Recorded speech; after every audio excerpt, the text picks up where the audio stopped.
বিসমিল্লাহির রহমানির রহিম। বিশ্ব আধ্যাত্মিক জ্ঞান সঞ্চার দরবার শরীফ আমার দয়াল মুর্শিদ বাবাজান হজরত গাউসুল আজম শামীম আলী চিশতি। আমাদের দরবার শরীফের ঠিকানা দক্ষিণগাঁও বাজার, সবুজবাগ থানা। আজকের আলোচনার বিষয়বস্তু হচ্ছে যে আমরা কর্ম করে যাব, আল্লাহ কখন কাকে দর্শন দেবে, কখন কাকে আউলিয়া বানাবে, এটা আল্লাহর নিজস্ব সিদ্ধান্ত, নিজস্ব ব্যাপার, বলা যায় না। তাই আজ আমি একজন অলি আউলিয়ার জীবনী থেকে কিছু কথা বলবো। একজন অলি, তিনি হচ্ছেন হজরত জুনায়েদ বগদাদি।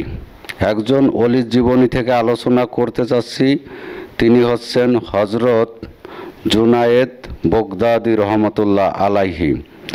তিনি কিভাবে অলি হলেন?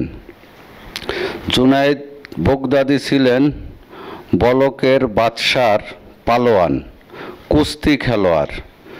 তাই জুনায়েদ বগদাদি এত শক্তিশালী ব্যক্তি ছিলেন, তিনি ওই রাজার হয়ে বিভিন্ন কুস্তি খেলতেন এবং তাকে কেউ ঠকাতে পারত না। এইভাবে তিনি রাজার পালোয়ান হিসেবে পরিচিত ছিলেন এবং জুনায়েদ বগদাদির পক্ষে মানুষ পক্ষে বিপক্ষে বাজি ধরত এবং বহু টাকা পয়সা লেনদেন হতো, কিন্তু জুনায়েদ বগদাদি জিতে যেতেন এবং ওই টাকা পয়সা জুনায়েদ বগদাদির যে বাদশাহ, বলকের বাদশাহ, সে এই টাকা নিয়ে যেতেন। তাই একদিন জুনায়েদ বগদাদি রহমতুল্লাহ আলাইহি স্বপ্নে দেখেন নবী করিম সাল্লাল্লাহু আলাইহি সাল্লাম এসে বলতেছে, হে জুনায়েদ, কালকে তো তোমার অমুক জায়গা কুস্তি খেলা আছে, তুমি ওই কুস্তি খেলায় হেরে যাও। আমার বংশের একটা লোক 3 দিন ধরে না খেয়ে আছে তার পরিবার বর্গ নিয়ে। তুমি যদি তার কাছে হেরে যাও, তাকে যদি একটু দয়া করো, তাহলে আমি রাসূল তোমার জন্য পুরস্কার দেব, তোমাকে আমি একটা পুরস্কার দেব। তাই জুনায়েদ বগদাদি সকালে ঘুম থেকে উঠেই এই বিষয়টা সে চিন্তা করতেছে যে কি দেখলাম, রাসূল পাক সাল্লাল্লাহু আলাইহি ওয়াসাল্লাম স্বপ্নে আসছে। তাই যাই হোক, জুনায়েদ বগদাদি কুস্তি খেলার জন্য চলে গেছেন।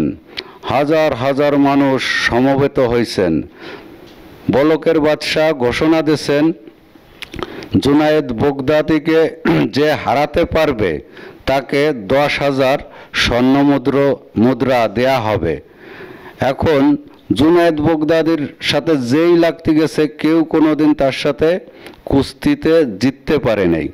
হঠাৎ করে একজন লোক, অনেক জীর্ণ শীর্ণ শরীর, খুব চিকুন, খুব রোগা সোগা দেখা যাচ্ছে, সেই ব্যক্তি এসে বলতেছে, আমি লড়ব।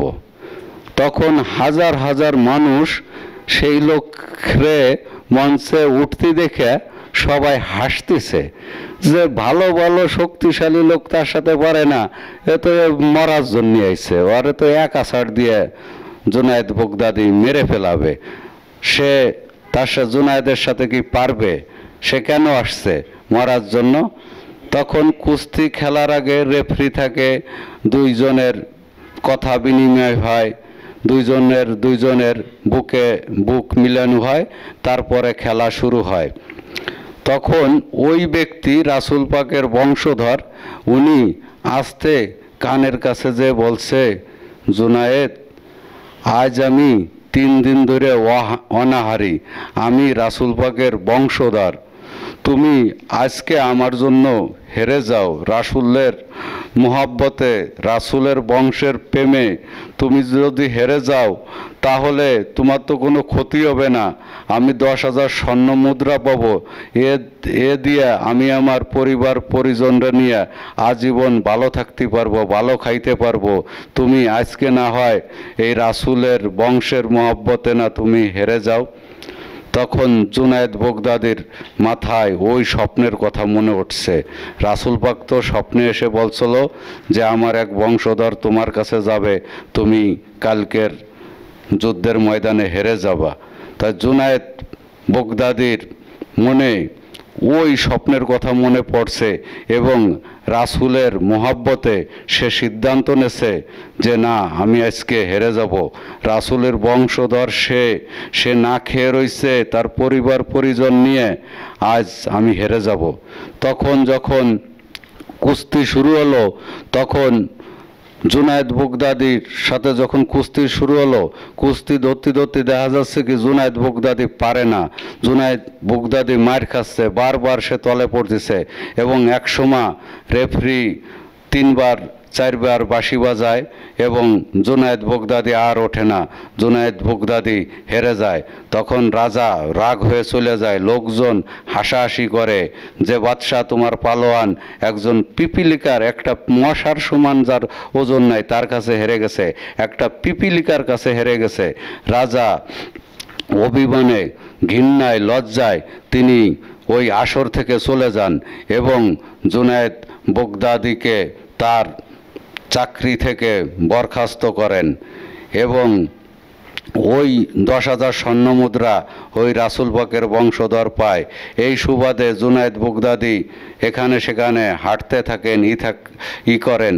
পরে আমার রাসূল পাক তাকে ঠিকই পুরস্কার দিয়েছিল এবং এই রাসূল পাকের বংশধররে প্রতি মুহাব্বত করায়, রাসূল পাকরে মুহাব্বত করায় জুনায়েদ বগদাদি একদিন মস্ত বড় আউলিয়া হয়েছিলেন, এটা আমরা সবাই জানি। তাই রাসূল পাকের মুহাব্বত ছাড়া মানুষের ঈমান তাজা হয় না। তাকে ভালোবাসার নাম হচ্ছে ঈমান।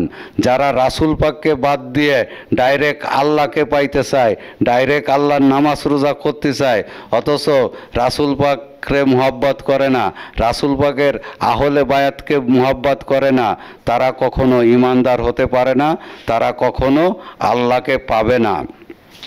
কারণ আবু জাহেল ডাইরেক্ট আল্লাহকে মানত যে মুহাম্মদ আমি তোরে নবী হিসেবে মানি না, কিন্তু তোর আল্লাহ যে একজন আছে এটি মানি, কিন্তু তোরে আমি স্বীকার করতে পারবো না। এই মুহাম্মাদুর রাসূলুল্লাহ সাল্লাল্লাহু আলাইহি সাল্লাম স্বীকার করে নাই বিদায় আবু জাহেল কাফের হয়ে গেছে। তাই আমার রাসূল পাকের মুহাব্বতই হচ্ছে ঈমান। আমার রাসূল পাককে যে মুহাব্বত করবে, হয়তো আমার রাসূল পাক একদিন এই জুনায়েদ বগদাদি রহমতুল্লাহ আলাইহির মতো পুরস্কার প্রাপ্ত হবে। তো এই বলে আজকে আমি রাখছি। আসসালামু আলাইকুম ওয়া রাহমাতুল্লাহি ওয়া বারাকাতুহু। আল্লাহ হাফেজ।